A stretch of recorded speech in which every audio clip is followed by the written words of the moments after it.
A Gallery of Children by A. Mill.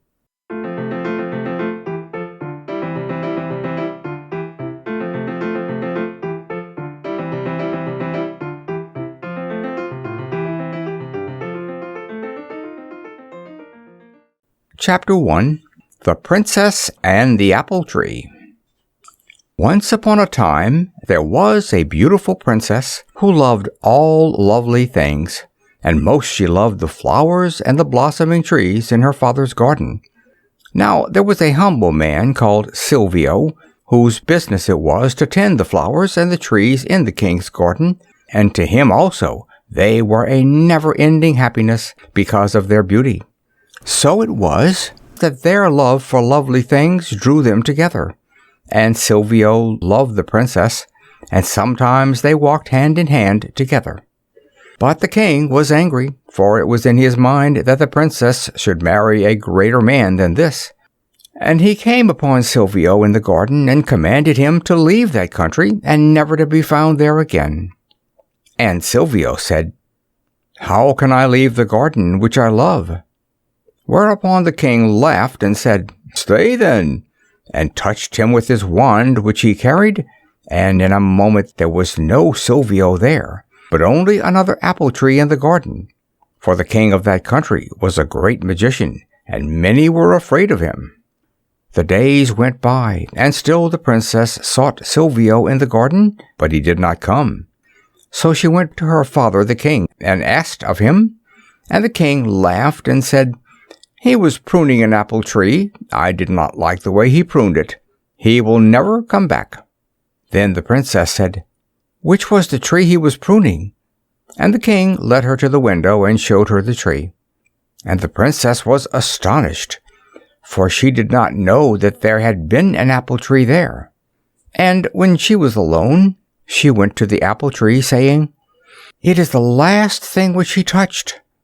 So she touched it with her hand, and the apple tree trembled gently, and the blossom fell upon her head.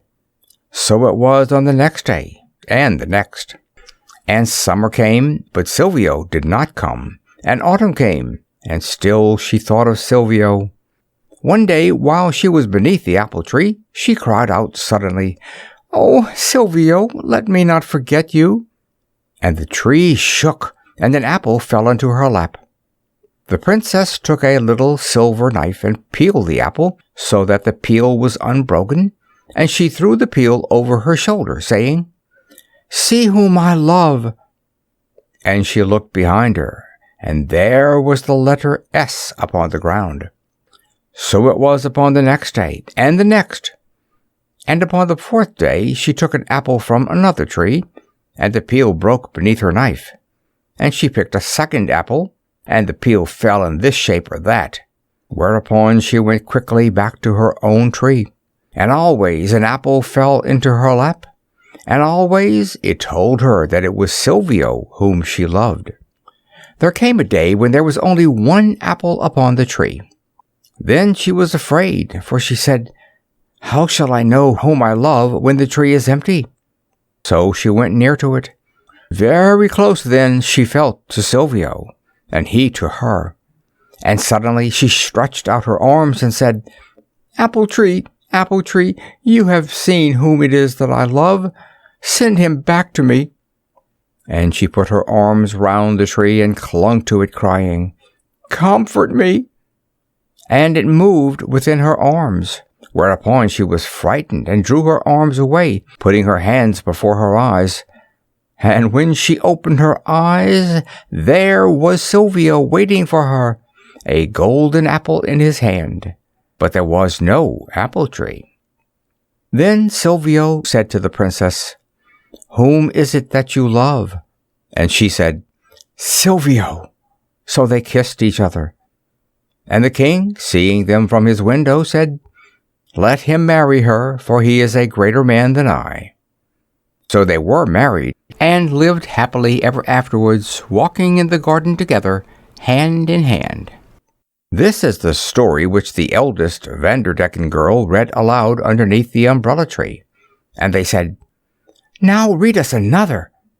But Diana, who had never had a story read to her before, said, "I'm glad they were together again." Chapter 2. Sparrow Tree Square. We will take the lady in green first. Her name is Diana Fitzpatrick Mauleverer James. She is the only child of Mr. and Mrs. Fitzpatrick Mauleverer James, who live at number 27. Mrs. F.M. James wanted a boy so that she could support them in their old age. But Mr. F.M. James said loftily, "No F.M. James, my dear, was ever any good at supporting. Where the F.M. Jameses shine is at being supported. Let it be a girl, and let her marry some very rich man when she grows up. It shall be his proud privilege to tend the last of the F.M. Jameses in their middle age." So it was a girl. Mrs. F.M. James was very fond of Diana, but she was fond of Mr. F.M. James too, and a time came when she found that she couldn't look after both of them, for it would sometimes happen that when Diana wanted to play trains, Mr. F.M. James didn't, or that when Mr. F.M. James did, then Diana had thought of some other game. So one day she said, "I think, dear, we had better get Diana a nurse, and then I can devote myself entirely to you." "Certainly, my love, you should devote yourself entirely to me," said Mr. F.M. James. "But I cannot allow a common nurse to look after Diana Fitzpatrick Mauleverer. The F.M. Jameses have their pride." "Then who is to look after her?" asked Diana's mother. "She must look after herself." So from that day Diana looked after herself. She woke herself in the morning, dressed herself, took herself out for a walk, told herself to get on with her dinner, there was a darling, sang herself to sleep in the afternoon, gave herself tea, brushed her hair, and took herself downstairs to her father and mother, took herself back again if they were out, gave herself a bath, read to herself while she had her supper, and at the end of the day said good night to herself and left herself in bed. When she was there, she made up little rhymes for herself before going to sleep. One of them went like this: "Diana Fitzpatrick Mauleverer James was lucky to have the most beautiful names. How awful for fathers and mothers to call their children Jemima, or nothing at all. But hers were much wiser and kinder and cleverer. They called her Diana Fitzpatrick Mauleverer James." I am telling you all this because I want you to understand how proud she felt on that first morning when she took herself to Sparrow Tree Square to feed the birds. There were other children there, but they had nurses with them. Sometimes the children ran away and pretended they didn't belong to the nurses, and sometimes the nurses lagged behind and pretended they didn't belong to the children.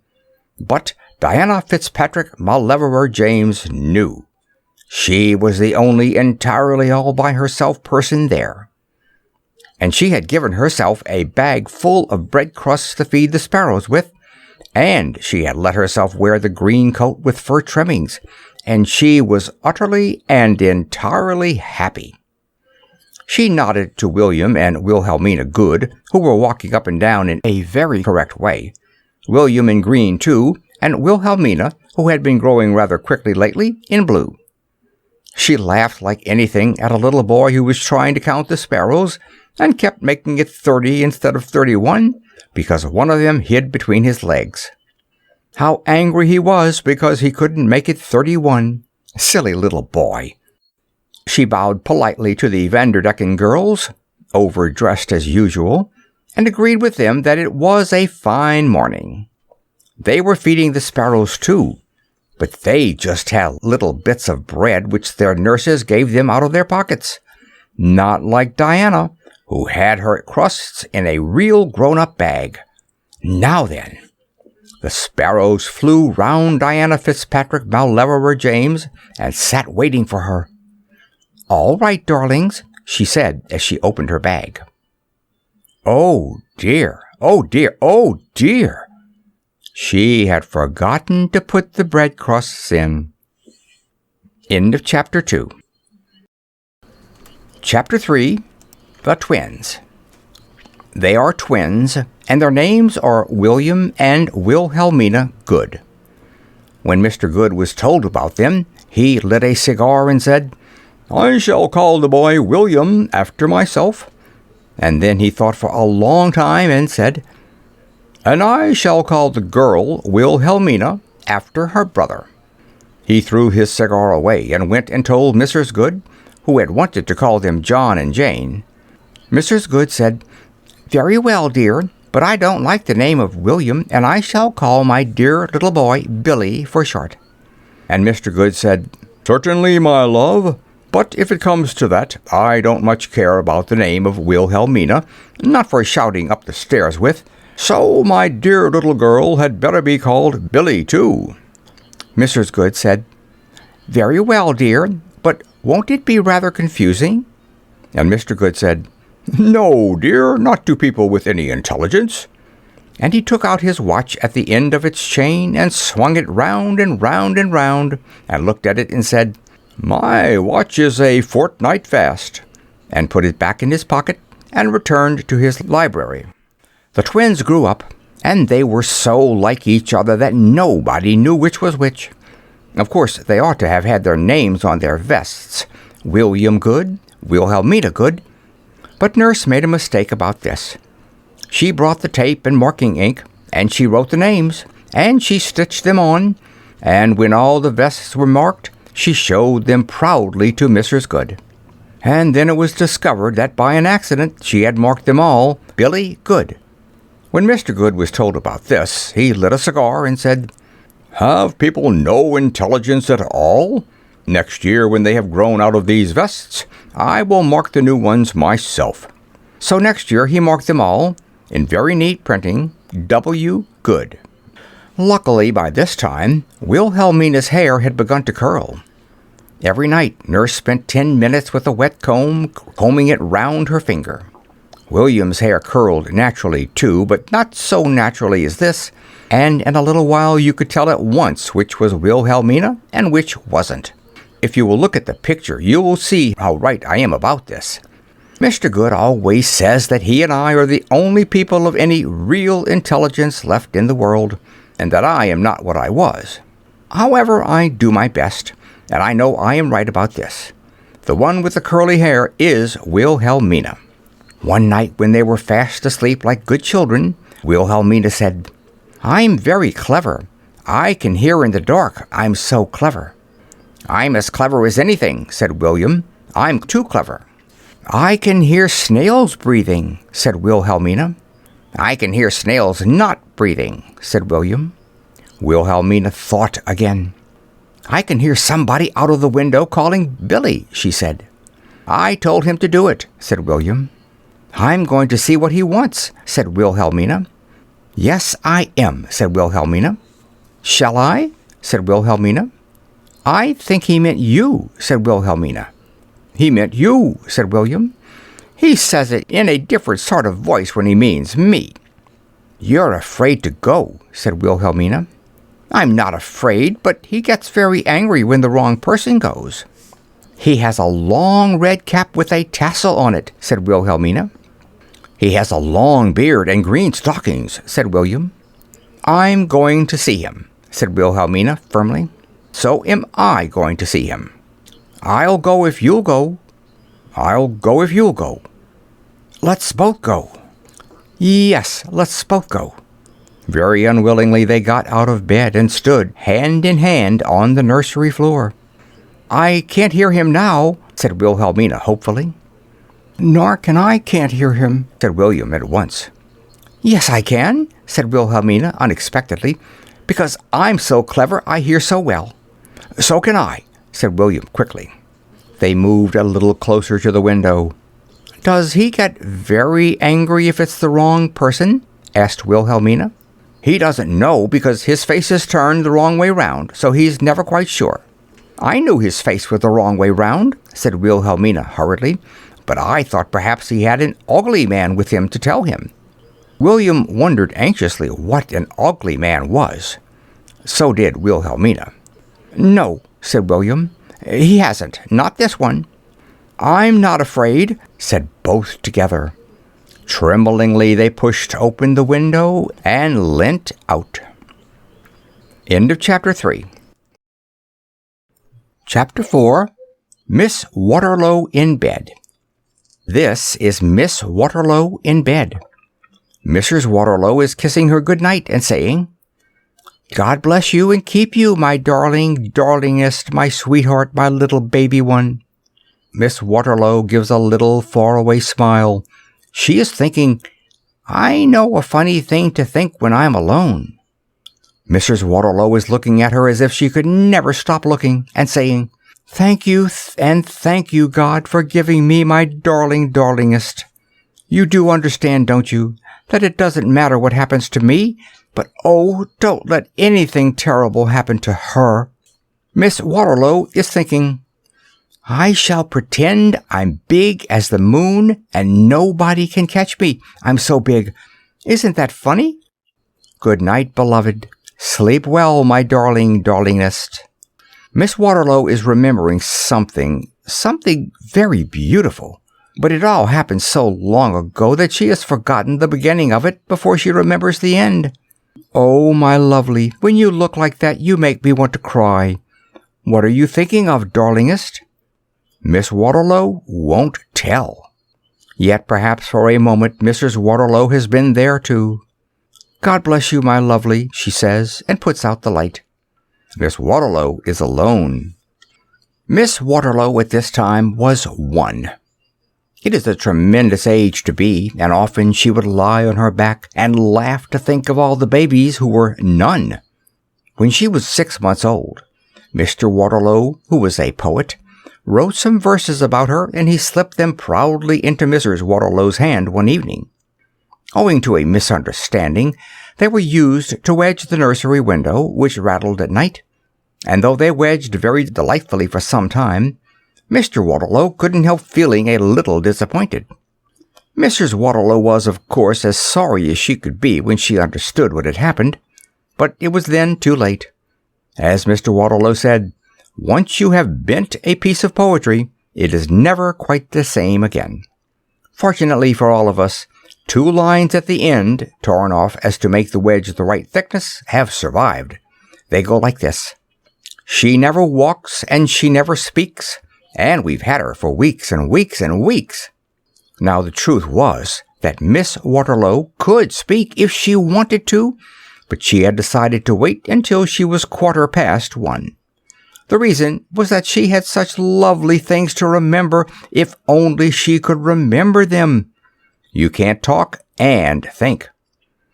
For 1.25 years she would just lie on her back and remember. And then, when she had it all quite clear in her mind, she would tell them all about it. But nobody can speak without practice, so every night, as soon as she was alone, she practiced. She practiced now. "Teddy," she called. Down on the floor, at the foot of her bed, Teddy Bear, whose head was nodding on his chest, woke up with a start. "What is it?" he grumbled. "Are you asleep, Teddy?" "I are and I aren't," said Teddy. "I thought I were and I weren't," said Miss Waterlow. Well, what is it?" "What's a word for a lovely, you know what I mean, and all of a sudden, only you don't, because, what is the word, Teddy?" "Condensed milk," said Teddy. "I don't think it is," said Miss Waterlow. "As near as you can get nowadays." Miss Waterlow sighed. She never seemed to get very near. "Perhaps I shall never tell them," said Miss Waterlow sadly. "Perhaps they don't have the word." "Perhaps they don't," said Teddy.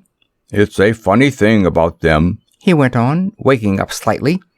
"What a few words they have got. Take condensed milk as an example. It does, but it isn't really, if you see what I mean. That's why I never talk to 'em now. They don't get any richness into their words. They don't get any what I call flavor. There's no bite." "I want a word." "Better go to sleep," said Teddy, his head nodding suddenly again. Shan't I ever be able to tell them? Asked Miss Waterlow wistfully. Never, said Teddy sleepily. I've got the wrong words. Miss Waterlow lay there, wrapped in drowsy and enchanted memories of that golden land to which she would never quite return. She would tell them all about it some day, but not now. Not now. Not now. She gave a little sigh and was asleep. End of chapter 4. Chapter 5. Sand Babies. They had never been to the seaside before, so you can imagine how pleased they were when Mr. Merryweather said, "I think we shall go to the sea this summer. It will do the children good." They all began to jump about and get very excited, all except John. John had heard about the sea, but he didn't quite believe it, so he said to his father, "When you go to the seaside, do you really see the sea?" All the other children laughed, and Mary, the eldest, who knew everything, said, "Silly, of course you do." John kept his eyes on his father and said, "Do you really?" And his father said, "Yes, old boy, you do." Then John gave a great sigh of happiness and said, "I thought perhaps you did." And he walked round and round the garden, singing, "I'm going to see the sea." Mary went off with her mother to talk about what sort of clothes they would all want. Mary was 10, and when you are 10 and the eldest, almost everything depends upon you. John was 3 and the youngest, and sometimes Mary was not quite sure whether she was John's mother or not. If you could have 2 mothers, then she was one of them. "The great question," said Mr. Merryweather next day, "is where shall we go?" John looked at him as if he could hardly believe. "I thought we were going to the sea," he said, almost crying. "Silly, of course you are," said Mary. "But there are lots of places by the sea. Let's go to a place where there are heaps of lovely shells." "And sand," said Margaret. "And rocks," said Joan. "And pools." "Shells, sand, rocks, pools," wrote Mr. Merryweather on his cuff. "Anything else?" John tried to speak once or twice, but nothing happened. "Yes, darling," said his mother. "Sea," said John faintly. "And sea," wrote Mr. Merryweather. "And what do you want, Stephen?" Stephen was 4. He thought a good deal, but never said anything, so if it hadn't been for Joan, nobody would ever have known what he wanted. "Stephen wants the same as me, don't you, Stephen?" said Joan quickly. Stephen nodded. He was thinking of something else. On the Monday, they all went off. As soon as they got out at the station, Mr. Merryweather said, "I can smell the sea." And Mary said, "So can I." But she couldn't really. John very nearly cried again because he thought the sea was something you saw, not just something you smelt. But Mary told him that tomorrow, after breakfast, he would really see it. Wouldn't he, Mother? And Mrs. Merryweather said, yes, it was too late now, better wait till tomorrow. So they waited till tomorrow. As soon as they had finished breakfast, and they were all too excited to eat much, except Stephen, who could think just as well whether he was eating or whether he wasn't, Mary took them out. Mr. Merryweather stayed behind to read his paper, and Mrs. Merryweather stayed behind to see about dinner, because they knew they could trust Mary. Joan and Stephen walked in front, Joan chattering to Stephen, and Stephen thinking. Then came Margaret, talking eagerly over her shoulder to Mary, and then came Mary, holding John's hand and saying, "We're nearly there, dear." Suddenly they turned the corner, and there they were. Mary said proudly, "There, darling, there's the sea." Margaret said, "Isn't it lovely?" Joan said, "Oh, look, Stephen." Stephen said nothing, of course. And John opened his mouth to say something, turned very red, and burst into tears. They were all very sorry for John, except Stephen, who was thinking of something else. The worst of it was that none of them knew what was the matter with him. Had he had too much breakfast? Or too little? Was he tired? Would he like Margaret to take him back? John couldn't tell them. He didn't know. "What would you like to do, darling?" said Mary. "Shall we pick some lovely shells?" John sniffed and nodded. They went on to the beach. There were many other children there, but they were much too happy to take any notice of the Merryweather family. "Now," said Mary, "let's see who can find the prettiest shell. Oh, look at this one." "Oh, and this one, Mary," said Margaret. "Well, put them in my bag," said Mary. "Would you like to hold the bag, darling?" "Yes," said John meekly. Afraid to look at it again, he stood with his back to the sea and dropped the shells into the bag as they were given to him. Why had the sea made him cry like that? He didn't know. Perhaps Stephen... He looked at Stephen. No, it was no good asking Stephen. End of chapter 5. Chapter 6. Poor Anne. She was christened Anne Lavender, so that her full name was Anne Lavender Lavender. This was an idea of Mr. Lavender's. He was very proud of his family, and it distressed him to think that when his daughter, the beautiful Miss Lavender, married, her name might be something quite ugly, like Winks. "Whereas," he explained to Anne's mamma, "if we call her Anne Lavender Lavender, her name, when she marries this man Winks, will be Anne Lavender Winks, and people will know at once that she is one of us." "They will know that anyhow," said Mrs. Lavender, bending over her baby. "She is just like her old daddy, aren't you, darling?" Anne, being then about none, did not reply. "She has my hair, certainly," said Mr. Lavender, and he stroked his raven locks proudly. He was very dark, and Mrs. Lavender was very fair, and they had often wondered which of them Anne would be like. He used to say, "I do hope she will be like you, darling." And she would say, "I would rather she were like you, dearest." And he would say, "Well, well, we shall see." And now she was dark. She was dark like him, and she was called Anne Lavender Lavender, which was his own idea, and he felt very happy about it all. And then one day a surprising thing happened. All her dark hair fell off, and she became as fair, just like her mamma. "What a pity," said Mrs. Lavender. "I did want her to be like you." "She's much prettier like you," said Mr. Lavender gallantly, though secretly he was a little hurt. But he soon got over it.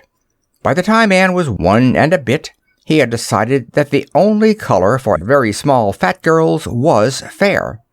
He used to gaze at her sometimes and say to himself, "I shan't let her marry that fellow Winks now. She's much too good for him. She's lovely, and just like her mother." And then another very surprising thing happened. Her hair suddenly became red. Not golden red or chestnut red, but really carroty red. Red! And nobody in Mr. Lavender's family or Mrs. Lavender's family had ever had red hair before. It was then that 1 or 2 people began calling her Poor Anne. They didn't all do it at first, just 1 or 2 of them. "What a pity about poor Anne," they said. "She used to have such lovely flaxen hair." And when they were talking about Christmas presents, they used to say, "And of course there's poor Anne, we mustn't forget her." Mr. Lavender was terribly upset about it all. He wrote to the editors of several papers and asked them to say whether, if a child's hair had once not been red, and then was red, whether it would ever not be red again, if it once hadn't been. Some of them didn't answer, and some said that time would show, and 2 of them said that red hair was very becoming. But of course that wasn't what Mr. Lavender wanted to know. Mrs. Lavender didn't mind so much. She had just decided to have another baby called David Lavender. David was fair, fairer than Anne had ever been, fairer than his mother had ever been. All his aunts came and looked at him, and they said to each other, "Isn't his hair lovely?" And then they all said to each other, "What a pity about poor Anne." Poor Anne didn't mind. She was much too happy taking care of her little brother. You see, she knew why her own hair had gone red. It was because she had caught that terrible cold when she was 2 through getting her feet wet. So it was most important that David should never catch cold, because a girl with carroty hair was just poor Anne. But a boy with carroty hair was, oh, poor David. And her father would be so miserable that he wouldn't ever write to the papers again, and it would be all her fault. So she did all she possibly could to keep David's hair the right color, and she did it so well that one day Mr. Lavender said, "Poor Anne, she won't be beautiful, but she'll be very useful, and I think I shall let her marry the Winks fellow after all." And then he murmured to himself, "Anne Lavender Winks, how right I was about that." End of chapter 6. Chapter 7. A Voyage to India. Raining, still raining. Oh dear, oh dear. But what, you say to yourself, is a little rain? Jane Ann must be patient. She must stay at home and play with her delightful toys this afternoon, and then perhaps tomorrow morning the sun will come out, and she will be able to run about in the fields again. After all, it isn't every little girl who has a rabbit and a horse and cart and an India rubber ball to play with. Come, Jane Ann. How little you understand. Today was the day. Tomorrow will be too late. Perhaps even now, if it cleared up. But each time that she had said this, down had come another cloud. She tried shutting her eyes. She did try that. She tried shutting her eyes and saying, 1, 2, 3, 4. I'll count 20 and then I'll open them, and please, will you let the rain stop by then, please? Because it's too terribly important. You know why. Yes, she counted 20, quickly up to 12, and then more slowly to 15, and then 16, 17, 18, 19, and then so slowly that it wasn't really fair, but she wanted to make it easier for God. 20. But it went on raining. She tried holding her breath. She said that if she held her breath a very long time, longer than anyone in the whole world had ever held it before, then when she stopped holding it, it would stop raining. Wouldn't it? But it didn't. So she stood at the window and watched the raindrops sliding down the pane, and she said, and she knew this would do it, that if this raindrop got to the bottom of the pane before the other, then it would stop raining, but that if the other one did, then it wouldn't stop. And when they were halfway down, she said, no, it was the other way about, and if this one got there last, then... But still it went on raining. You see, it was the day she was going to India. Her father and mother lived in India, and she remembered them quite well. At first, she remembered they were black because all Indians were black, and then when Aunt Mary told her they were white, she remembered how white they were. She was to live with Aunt Mary until they came home, which was next year, and sometimes she got tired of waiting. Couldn't they come tomorrow? She asked. Not tomorrow, said Aunt Jane, because they're very busy, but it won't be long now. Then Aunt Jane had her lovely idea. If they were too busy to come to her, she would go to them. She counted up all her money and thought it would be just enough if she walked all the way. And every day that week, when she went out with her nurse, she bought something nourishing like buns or chocolates and put them in her special box. And every evening she looked inside the box and then shut her eyes and thought very hard of her father and mother and didn't eat any of it. And when the box was full, it was Friday night, and tomorrow was the day. She said goodbye to Rabbit that night. They all wanted to come, but Rabbit most. Rabbit had a special pink ribbon round his neck to come by, and he had never been to India before, so he was terribly excited. But Jane Ann said no, he couldn't, because India was full of fierce tigers, and tigers ate rabbits. Rabbit saw that it wouldn't do to be eaten by a tiger, but he thought he could dodge them. He was very disappointed when Jane Ann told him that even dodgy rabbits got eaten by tigers in India. "Even very dodgy rabbits?" he asked wistfully. "Yes," said Jane Ann, "even very dodgy rabbits." But she felt so sorry for him when she said this that she took off his pink ribbon and hid it away in a drawer, in case she felt she couldn't leave him behind in the morning. They were all to see her off. She arranged them in the window, horse and cart, horse, ball, and rabbit, so that she would be able to wave to them for quite a long way. Of course, after you had gone a long way, you had to turn to the right, and then you couldn't see them any more. That was when she would first open her box, because she would be feeling so lonely. It was wonderful how unlonely chocolate made you. Looking out of the window next morning, Rabbit saw that it was raining.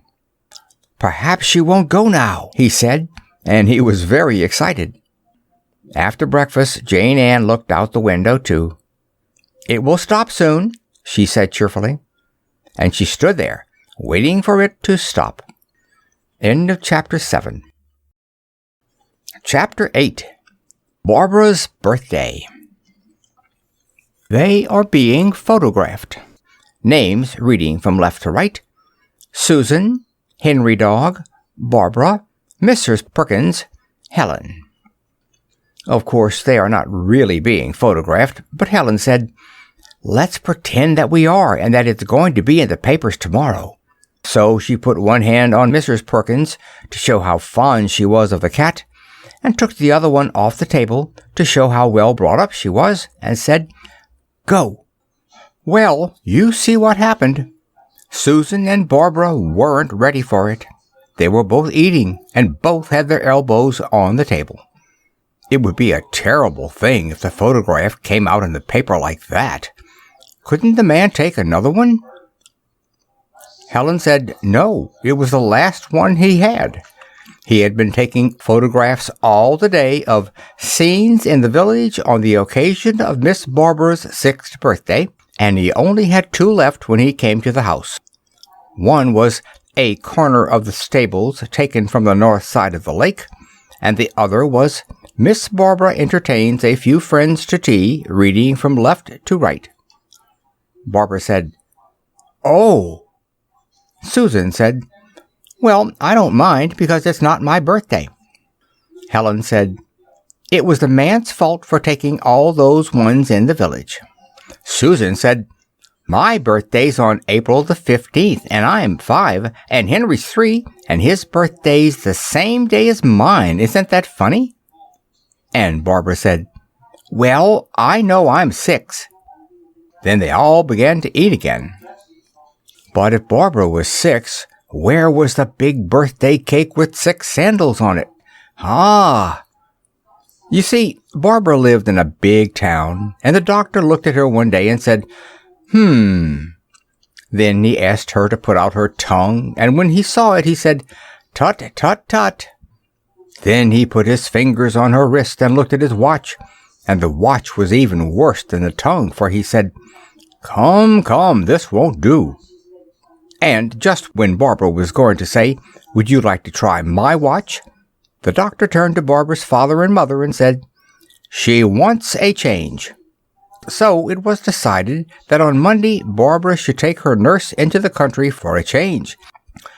"But what about my birthday?" said Barbara. "Will I be home for my birthday?" Barbara's father brought out his pocket diary, and it was found that she couldn't get home again until 2 days after her birthday. "Never mind," said her mother. "You can have your birthday 3 days later this year." "And a very extra special one to make up," said her father. So that was that, and Barbara didn't really mind a bit, because she loved being in the country, and she had her birthday to look forward to when she got home again. Now, there was a family living in the village called, I forget the name, and the family was Mr. and Mrs. Somebody. Helen Somebody, Susan Somebody, Henry Dog, and Mrs. Perkins. Barbara got very friendly with them, and one day Helen and Susan were coming to tea with her because it was her last day but one. "I wish you could stay to April the 15th, said Susan, "because it's my birthday, and I'm 5, and Henry's 3. Isn't it funny?" "I'm 6 as soon as I get back," said Barbara. "I would have been 6 today if I had been well." "Do you mean it's your birthday?" said Helen excitedly. Barbara explained how, because of having a change, she wasn't being 6 till 3 days later this year. "But you are 6, you are 6, said Helen, jumping up and down. "Isn't she, Susan?" Susan said, "I'm 5 on April the—" "Of course you're 6, so we must make it a birthday party. And please, will you invite Mr. Henry Dog and Mrs. Perkins as well as us, so as to make it a big party?" Barbara promised, and when her guests arrived, Helen had brought some flowers to make the party look more exciting. She had also made up a rhyme to say. At least, she and her father had made it up between them, and Helen said it. "Barbara is 6 today, hooray, hooray, hooray, hooray." Then they all had tea, and Helen and Susan and Henry Dog and Mrs. Perkins thought it was a lovely tea. But all the time, Barbara was saying to herself, "Only 3 more days, and then I shall have my real birthday." End of chapter 8.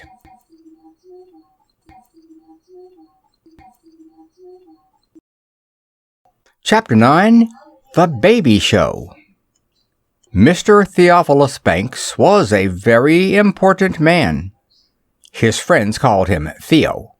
I forget what he did exactly, but it was very important. And if he didn't do it, then where would we all be? I don't know. Everything depended on Mr. Banks. He had 3 children. The first was a girl, and she was called Jessica Banks after her mother. The next was a boy, and he was called Theophilus Banks after his father, Theophilus Banks. Some people thought it would be rather confusing having 2 Theophiluses Bankses in the family, but Mr. Banks thought not. He said that for many years the child would be Master Banks, and if they liked they could call him Phil for short, and that by the time he was old enough to be Mr. Banks, his father would be Judge Banks, or Professor Banks, or Colonel Banks, or President Banks. He hadn't quite decided yet. So the baby was called Phil for short. And then later on there was a 3rd child, and as Mr. Banks couldn't very well call him Theophilus too, he decided to keep as much of the name in the family as was possible. So the baby was called Theodore, or Toddy for short. Mr. Banks played golf. He was a very active man, and he played more golf in an afternoon than anybody else in his club. Sometimes the friends he was playing with would stop for tea after hitting the ball only 75 times. But Mr. Banks would never stop until he had hit it 120 times. He was that sort of man. You would have thought that they would have given him a prize for being so active, but they didn't. They always gave it to the others. Almost everybody in the club was given a little silver cup, except Mr. Banks. He used to feel very unhappy about it. Whenever he and Mrs. Banks went out to dinner with their friends, they would always see a silver cup on the table, and Mr. Banks, if that was the name of the friend, would explain to Mr. Banks how he had won the cup last Saturday, and Mrs. Banks would explain to Mrs. Banks how her husband had won it. And Mr. and Mrs. Banks would go home feeling very disheartened about it. One day, Mrs. Banks read in the paper that there was going to be a baby show in the town. She told Jessica, and Jessica said at once, "Oh, let's put Toddy in. What fun!" "Put Toddy in, cried Phil, thinking it was some sort of pond, and how funny Toddy would look in it. "Oh, do let's," said Jessica. "And then, if he won, Father would have a silver cup like the others." Mrs. Banks suddenly remembered that it was Father's birthday next week. He had everything he wanted except a silver cup. How happy he would be if he could win one just in time for his birthday. So, Master Theodore Banks was entered for the baby show. Of course, it was to be a secret from Mr. Banks, so every day when he was at the office where everything depended on him, the others used to get together and wonder how they could improve Toddy so as to make sure that he would win the prize. Mrs. Banks thought that he was perfect as he was. Jessica thought that he would have been perfect if his hair had been a little more curly. Phil thought that if he was put in a pond and made to swim, he would be much stronger and perfecter. So Jessica brushed and brushed and brushed his hair every day, and every day Phil tried to get hold of him so as to strengthen him. But Mrs. Banks kept him on the chest of drawers so that Jessica could brush his hair, and Phil couldn't quite reach him, and she thought to herself, "I believe he will win the prize after all." And every day when Mr. Banks came home from golf, she looked at him to see if he had won a silver cup, but he hadn't. Mr. Banks hadn't been thinking much about his birthday. He knew he was 35 or 107 or something, and he knew it was this week, but nobody was more surprised than he when he came down to breakfast on Thursday and found a beautiful parcel on his plate. You can guess how excited he was. "Well, well, well, what can this be?" he said, and Phil nudged Jessica, and Jessica smiled at her mother, and Phil jumped about and said, "Open it, open it." So Mr. Banks opened it. "Well, well, well," he said. It was a silver cup. "But what?" he said. Then he turned it round, and on the other side he saw, "First prize, Division 1, won by Theo Banks." "But who?" he said. Then they explained how Theodore had won the prize, and how there hadn't been room to get all his name in, so they had to put Theo. "Well, well, well," said Mr. Theo Banks again. So from that day, whenever Mr. and Mrs. Banks came to dinner, there was a silver cup on the table. "Now we shall all live happily ever after, shan't we?" said Jessica to her mother. And they did. End of Chapter 9. Chapter 10. The Magic Hill. Once upon a time there was a king who had 7 children. The first 3 were boys, and he was glad about this, because a king likes to have 3 sons. But when the next 3 were sons also, he was not so glad, and he wished that one of them had been a daughter. So the queen said, "The next shall be a daughter." And it was, and they decided to call her Daffodil. When the Princess Daffodil was a month old, the king and queen gave a great party in the palace for the christening, and the fairy Mumruffin was invited to be godmother to the little princess. "She is a good fairy," said the king to the queen, "and I hope she will give Daffodil something that will be useful to her.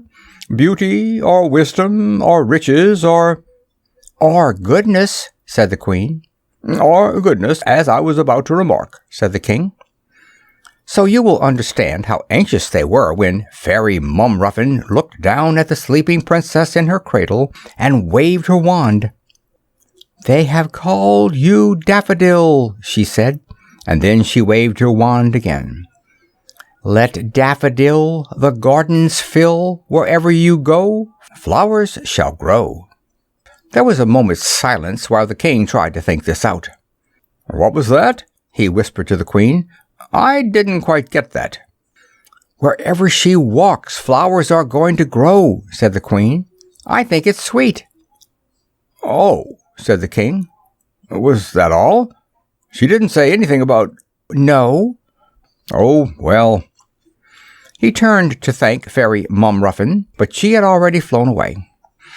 It was nearly a year later that the princess first began to walk, and by this time everybody had forgotten about the fairy's promise. So the king was rather surprised when he came back from hunting one day to find that his favorite courtyard, where he used to walk when he was thinking, was covered with flowers. "What does this mean?" he said sternly to the chief gardener. "I don't know, your majesty," said the gardener, scratching his head. "It isn't my doing."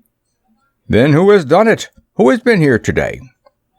"Nobody, your majesty, except Her Royal Highness Princess Daffodil, as I've been told, though how she found her way there, such a baby and all, bless her sweet little—" "That will do," said the king.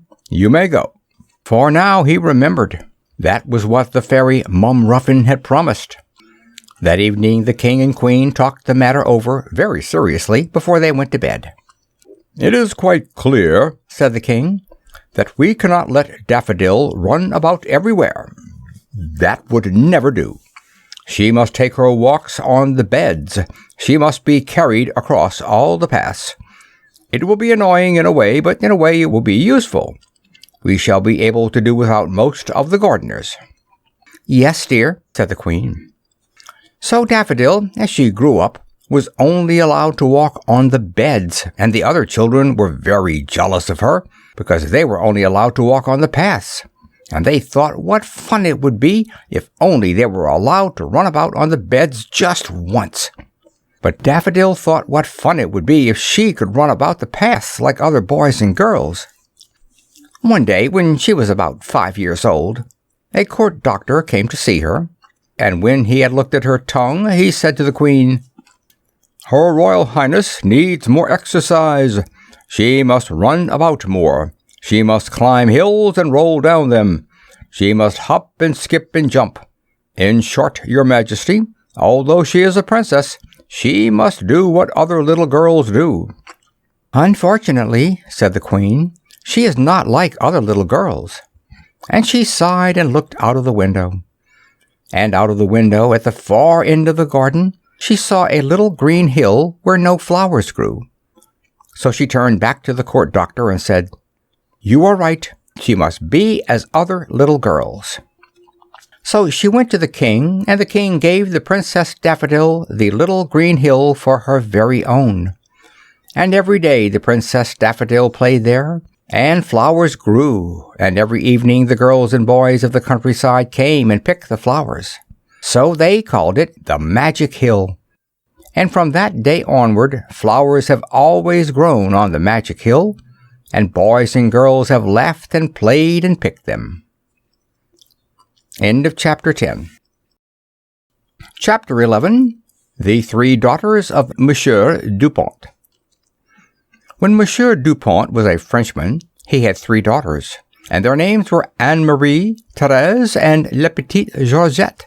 But when he became an American for a change, he called himself Mr. Dupont, and his daughters were called Anne-Marie, Terry, and George. Mrs. Dupont, who still called herself Madame Dupont when nobody was looking, had a linen cupboard, of which she was very proud, and it was her one delight to keep it always full of the most beautiful linen. Linen fascinated her, just as kittens fascinate other people, and money fascinates my Uncle James. She was never tired of buying it, and running her fingers over it, and holding it against her cheek, and then tucking it lovingly away in her cupboard. And whenever she had a birthday, her 3 daughters would put all their savings together and buy her a tablecloth or a pair of dusters, so that Mrs. Dupont should say, "My darlings, but how they are ravishing!" They loved to hear her say this.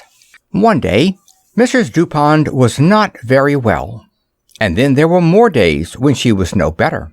And first a doctor came, and then a nurse came, and then she and the nurse went away into the country together to see if that would do her any good. And all the time Mr. Dupont went about the house saying, "Tisk, tisk, tisk," to himself, and looking very miserable.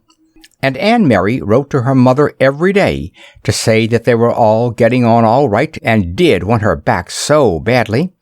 And Terry ended up her prayers every night with, "And may she suddenly come back tomorrow morning about 7:30, so that I can wake up and there she is." And George kissed the door of her mother's empty bedroom every time she passed it, as a sort of friendly habit, and all the house called to her to come back to it. And at last there came a day when Mr. Dupond had a letter saying that Mrs. Dupond was very nearly well again, and would be coming home on Saturday afternoon. This was on the Monday, so they had less than a week to wait, and they were all just as happy as they could be thinking of it. "We must celebrate it," said Terry solemnly. George didn't know what celebrate meant, so Aunt Mary explained it to her until she did know, and then they all wondered how they should do it. "I know," said Terry suddenly. "Let's send all the linen to the wash, and then it will be lovely and clean and smelling lavendery when she comes back to it." Aunt Mary was not sure if this was a good thing to do. There was such a lot of it, and it would look so funny on the bill if they suddenly had 112 tablecloths and only one white shirt, and— "Well, anyhow, George thinks it's a lovely idea," said Terry carelessly. "And you know what fun it will be putting it all back again." The thought of putting it all back again was too much for Aunt Mary. "Very well, darlings," she said. "We'll do it. Come along." So they counted it out.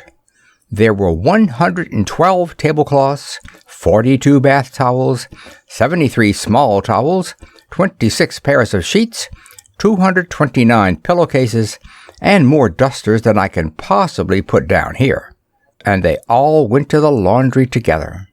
On the Saturday morning, they all came back, except one duster, and Aunt Mary, Terry, and George put them in the cupboard as neat, George being particularly helpful, and then they waited for their mother. She came at last. Aunt Mary said she was prettier than ever, and Mr. Dupond said she had never looked so well, and Terry and George thought that she was even nicer to kiss than she had ever been before. For some time they all talked together about everything, and you could see that Mrs. Dupond couldn't help thinking of her linen cupboard now and then, but she didn't say anything. And Terry and George kept whispering to each other, "Won't she be surprised when she sees?" And sometimes George said to Aunt Mary, "How surprised do you think she'll be?" At last she got up, saying, "Well, I think I'll just—" And they knew where she was going, and they all went with her. She threw open the chest, and of course she knew at once what had happened. She just clasped her hands and cried, "My darlings, but how they are ravishing!" And then they all four hugged each other. Later on, when he saw the bill, Mr. Dupond clasped his hands and cried too. End of Chapter 11. Chapter 12. Castles by the Sea. This is a story about Belinda, and as it is the last, I think I shall tell it to you in poetry. Belinda is the one in mauve, and I could have written much better poetry if she had been in brown or blue, but mothers never think of things like this when they dress their children. However, she has a little red on her cap, which may be useful. We shall see. First verse. Belinda Brown was 6 or so. Belinda had a grown-up spade. Belinda Brown was 6, and oh, the castle that Belinda made. That's the first verse, and now if anybody asks you what her name was, you can answer at once, Belinda, because it says so in one of the lines. Second verse. Belinda Brown was 6 or so, although she looked a little more, but she was only 6, and oh, the bonny cap Belinda wore. Now you can tell everybody Belinda's age, 6. With a good poem like this, one doesn't want to be in a hurry. Third verse. Belinda's cap was mauve and red, a pity that it wasn't blue, but it was red and mauve instead, and very pretty colors too. I think I shall go straight on to the next verse without saying anything about that one. Fourth verse. This is going to be a good one. Belinda had a bathing gown which had been brown a week before. The envy of her native town, the bathing gown Belinda wore. I like that verse. Besides being good poetry, it explains everything. You see, Belinda's Aunt Rotunda had given her the beautiful cap, And when Belinda went to dig castles in the sand, she decided to wear the cap to keep the sun off her head, but to wear the bathing dress too, so as not to mind if she got wet, which was her own idea, and none of the other children had thought of it. So her mother said, "Then we better dye the dress mauve." To which her father replied, "Wouldn't it be easier to dye the cap brown?" And Belinda's mother said, "I think, dear, it might hurt Aunt Rotunda's feelings." So Belinda wore her bathing gown, a brilliant brown, the week before. The local store had toned it down, the bathing gown Belinda wore. I think it looks nicer spread out like that. I will tell you a secret now. When people pay you to write poetry for them, as they often do, they pay you so much for every line you write, so sometimes you feel that a verse looks nice spread out, and sometimes the man who is paying you feels that it doesn't. It's just a matter of taste. 5th verse. I'm not counting the last one, because it's a different shape from the others. Belinda Brown was not afraid. Belinda was as brave as 3. And in the castle she had made, she waited for the rising sea. Belinda was as brave as 3. Belinda was as brave as 8. She waited calmly while the sea came in at a tremendous rate. And now we are coming to the sad part of the story. There was Belinda, as you see her in the picture, not a bit afraid, and suddenly, 7th verse, a monster wave came rolling on. It washed Belinda's castle down, and in a moment they were gone, the castle and Belinda Brown. But where was Belinda? That was what all the other children said. And when Mr. and Mrs. Brown came down to the beach, they began saying it too. Where is Belinda? Nobody knew. However, it was all right. 8th verse. They found her later on the hill, a mile or so above the town, a little out of breath, but still, undoubtedly, Belinda Brown. You can imagine how excited they all were. All but Belinda. They came rushing up to her saying, "Oh, Belinda, are you hurt?" And, "Are you sure you're all right, Belinda, darling?" And some of the more polite ones, who had never seen her before, said, "I trust that you have not injured yourself in any way, Miss Brown." And what did Belinda say? Last verse. Belinda tossed a scornful head. Belinda was as brave as brave. Belinda laughed at them and said, "Oh, wasn't that a lovely wave?" End of chapter 12.